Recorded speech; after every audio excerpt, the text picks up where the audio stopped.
ओम परमात्मने नमः। प्रिय बंधुओं, नमस्कार। श्रीमद् भगवद गीता के अध्याय 4 के पिछले वीडियो में श्लोक 33 से श्लोक 42 तक पर चर्चा की गई थी। इन श्लोकों में भगवान श्री कृष्ण ने अर्जुन को ज्ञान प्राप्ति की क्या महत्ता है और इसकी प्राप्ति के लिए साधक को क्या करना चाहिए, इन विषयों पर बताया था। इससे पूर्व अध्याय 4 में ही भगवान श्री कृष्ण ने अर्जुन को निष्काम कर्म करने, कर्म योग की महत्ता और यज्ञ करने के बारे में भी बताया था। अर्जुन इस चर्चा को सुनकर संशय की स्थिति में आ गए हैं और वो भगवान श्री कृष्ण से अध्याय 5 के पहले श्लोक में प्रश्न करते हैं। यहीं से हम चर्चा का आरंभ करते हैं।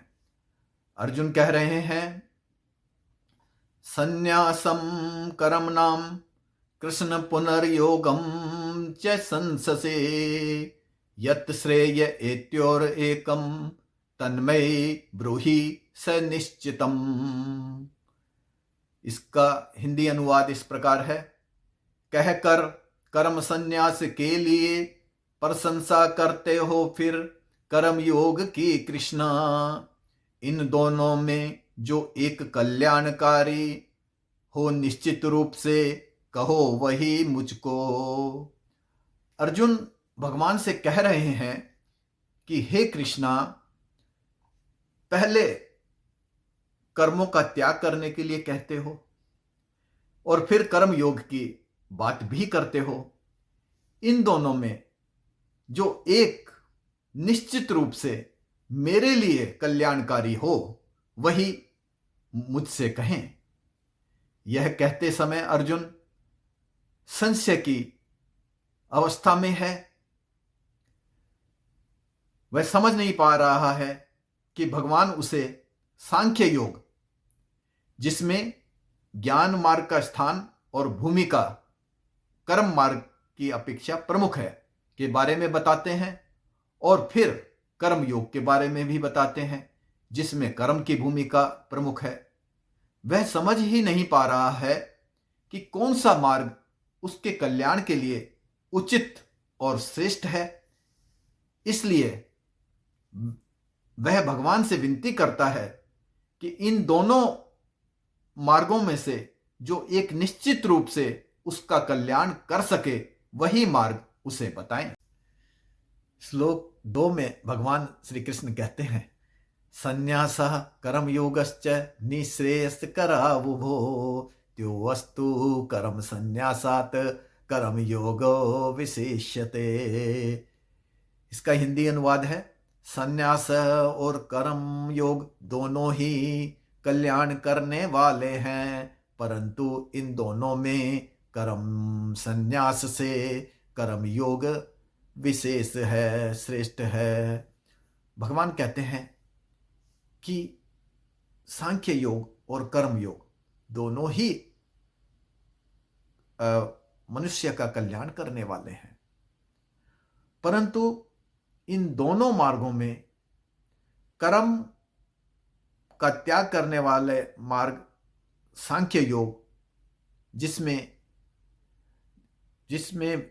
ज्ञान मार्ग के द्वारा मनुष्य अपना कल्याण चाहता है, उससे कर्म योग श्रेष्ठ है, विशेष है। श्लोक 3 में भगवान श्री कृष्ण कह रहे हैं, गेह स नित्य सन्नासी यो न द्वेष्टि न कांक्षति निर्द्वंदो ही महाबाहो सुखम बंधात प्रमुच्यते। इसका हिंदी अनुवाद है, नित्य सन्यासी जानो उसे जो द्वेष नहीं करता और नहीं रखता कोई आकांक्षा, क्योंकि द्वंद्व रहित होकर सुखपूर्वक मुक्त हो जाता है बंधनों से महाबाहो। इस श्लोक में भगवान श्री कृष्ण कर्म सन्यासी के प्रमुख लक्षणों के बारे में बता रहे हैं। कर्म इंद्रियों के द्वारा किए जाते हैं। इंद्रियों द्वारा कर्मों का त्याग करने मात्र से ही कोई सन्यासी नहीं हो जाता। भगवान कहते हैं कर्म सन्यासी उसे ही जानना चाहिए जो अपने हृदय में किसी के भी प्रति किसी भी प्रकार का द्वेष, दुर्भावना, शत्रुतापूर्ण रवैया या विरोध भाव नहीं रखता है और ना ही कोई आकांक्षा रखता है, यानी कुछ पाने की, कुछ प्राप्त करने की इच्छा कामना रखता है। ऐसा व्यक्ति द्वंद्व रहित होकर सुखपूर्वक सभी प्रकार के सांसारिक बंधनों से मुक्त हो जाता है। जिस व्यक्ति का अंतःकरण द्वंद्व रहित होकर शुद्ध हो जाता है, वही इंद्रियों से कर्मों का त्याग करता है। वही व्यक्ति इंद्रियों से कर्मों का त्याग करने का में सक्षम होता है और ऐसा व्यक्ति ही सन्यासी कहलाता है, ना कि ऐसा व्यक्ति जो वस्त्रों से यानी बाहर के आवरण से सन्यासी तो दिखता है, ज्ञानी और कर्मों के त्याग का प्रदर्शन करने का आडंबर भी रचता है, लेकिन आंतरिक रूप से अंदर से वह विषयों के प्रति आसक्त रहता है। प्राप्ति और अप्राप्ति की कामनाएं रखता है। दूसरों से वैमनस्य और द्वेष का भाव रखता है। ऐसा व्यक्ति सन्यासी नहीं कहला सकता। श्लोक 4 में भगवान कहते हैं सांख्य योगो पृथग बाला प्रवदन्ते न पंडिता एकम अपि आस्थितः सम्यक उभयोर्विन्दते फलम। हिंदी अनुवाद है सांख्य योग और कर्म योग को पृथक पृथक कहते हैं ना समझ लोग, पंडित नहीं।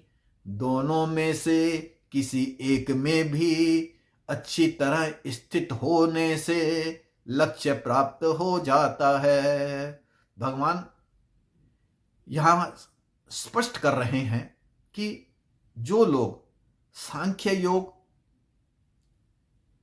और कर्म योग को अलग अलग कहते हैं वे नासमझ हैं, मूर्ख हैं, क्योंकि वे यह नहीं जानते कि दोनों ही साधन, दोनों ही मार्ग यानी ज्ञान योग और कर्म योग लक्ष्य की प्राप्ति कराने में सक्षम है। आवश्यकता है कि इनमें से किसी भी एक साधन मार्ग में अच्छी तरह से स्थित हो जाने की। श्लोक 5 में भगवान कह रहे हैं यत् सांख्ये प्राप्यते स्थानम तत् योगे अपि गम्यते एकम सांख्यम च योगम च ये पश्यति स पश्यति।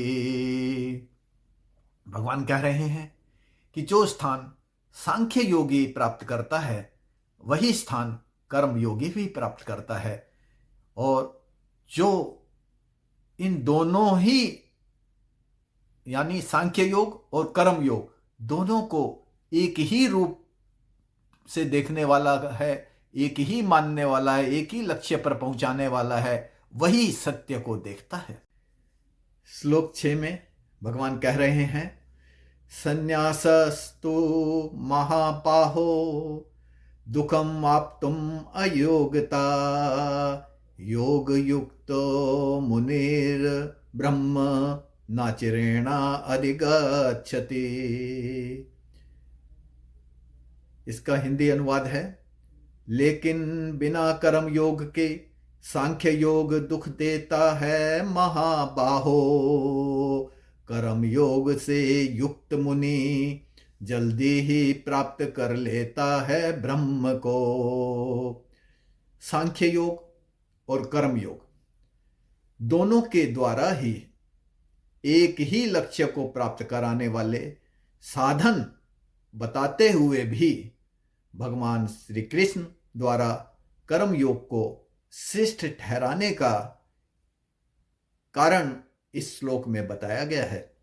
भगवान कहते हैं कि सांख्य योग का अनुयायी जो बिना कर्म योग में प्रवृत्त हुए, यानी कर्मों का पूर्ण रूप से त्याग करते हुए केवल ज्ञान के अनुशीलन में ही लगा रहता है, वह दुख पाता है, क्योंकि वह अपने लक्ष्य की पूर्ति के लिए साधना में अपने शरीर को अधिक तपाता है, शारीरिक कष्ट को सहन करता है।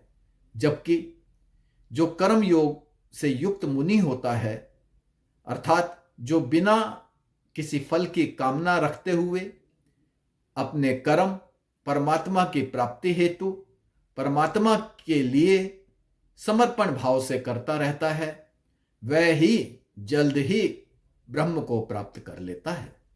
श्लोक 7 में भगवान कह रहे हैं, योग युक्तो विशुद्ध आत्मा विजित आत्मा जितेंद्रिया सर्वभूतात्म भूतात्मा कुर्वन् अपि न लिप्यते। हिंदी अनुवाद है, कर्म योग से युक्त शुद्ध अंतकरण वाला शरीर और इंद्रियों का विजेता सभी जीवात्माओं का आत्मा कर्म करते हुए भी लिप्त नहीं होता। कर्म योगी शुद्ध अंतकरण वाला, इंद्रियों का विजेता और जीवात्माओं में अपनी आत्मा को देखने वाला होता है। यह कर्म योगी के लक्षण है। वह कर्म करता है, किंतु उसका मन और इंद्रियां विषयों के सेवन की, कर्म के फल को प्राप्त करने की कोई आकांक्षा नहीं रखते, कोई कामना नहीं रखते। वह अन्य व्यक्तियों की तरह कर्म करता हुआ दिखता हुआ भी कर्म में लिप्त नहीं होता, यानी कर्म और फल के बंधन में नहीं बंधता। इस प्रकार कर्म योग की श्रेष्ठता सिद्ध होती है। आज की चर्चा को यहीं विराम देते हैं, फिर मिलेंगे अध्याय 5 के द्वितीय वीडियो को लेकर।